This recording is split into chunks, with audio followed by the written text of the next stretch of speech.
Thank you, Mr. Chairman, and good to see you again. Always appreciate our conversations with you. I know our hearing today is focused on deaths of the incarcerated, but I want to change the topic just a little bit and look at the treatment of our BOP officers and focus on what is happening with some of the assaults against our staff, BOP staff, and not only the physical, but the PTSD and some of those issues that occur.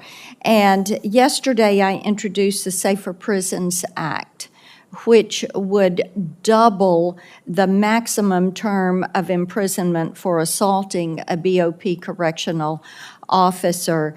And Director Peters, for you, I know you'd agree that these assaults present a real danger for the Bureau of Prisons. So I'd like to have your support on the Safer Prisons Act and have you support doubling that maximum term. Thank you, Senator. Well, you know there are processes with the Department of Justice in terms of component heads being able to support legislation, but I will tell you that the safety and security of our employees are essential. They are our everything. If they don't feel safe in our institutions, then we have lost the core of our mission. Let me ask you this. You mentioned hiring and retention as an issue. Do you think the safety or the lack of safety and protection plays into that difficulty in hiring and retention?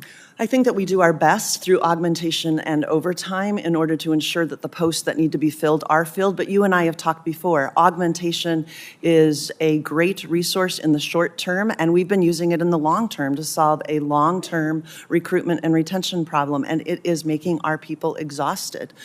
They are riveted with overtime. Augmentation impacts FSA programming and operations. Visiting is sometimes canceled because we don't have the people to support those posts. So we have a lot of work to do in this area, and we've thrown every incentive and direct hire authority and everything that we can, but we need to go further. Okay. You and I've previously discussed Jeffrey Epstein. And the chairman knows I've been trying to subpoena his flight logs and Ghislaine Maxwell's little black book. I think it's essential as we look to break apart these sex trafficking rings that not only are here in the U.S., but have grown to be global entities. $150 billion a year business globally, trafficking human beings, primarily women and girls.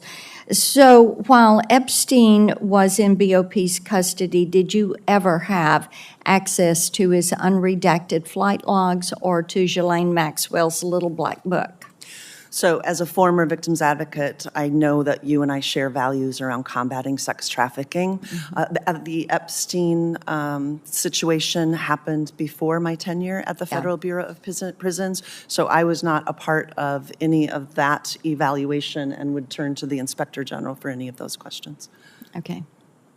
Senator, I don't know the answer as I sit here. We can certainly make an inquiry. I would like to have that answer in writing, if you will. Yeah, I mean, we will ask the BOP, obviously. We don't have the information you're looking for. Absolutely. We'd have to ask the BOP. I appreciate that, but I would like a response in writing.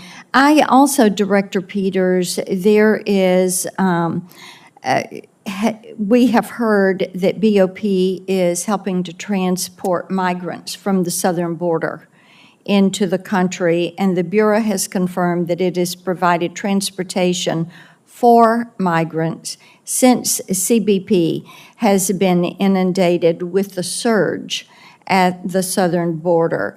And we've talked before about the extensive staffing challenges at BOP and the negative consequences that come with that. So are you comfortable with having to dedicate your resources that are already stressed to alleviate President Biden's border surge?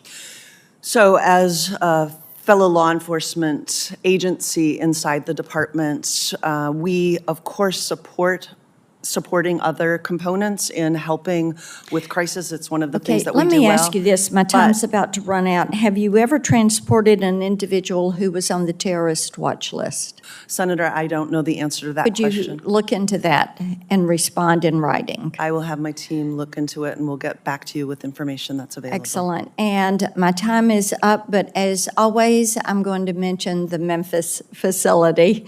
And you and I have such an ongoing conversation around that, and I do look forward to getting an update on that from you.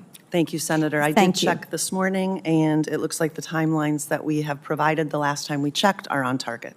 Excellent. Thank you, Mr. Chairman. Thank you, Senator. Senator Blumenthal. Thanks, Mr. Chairman. Thanks for having this hearing.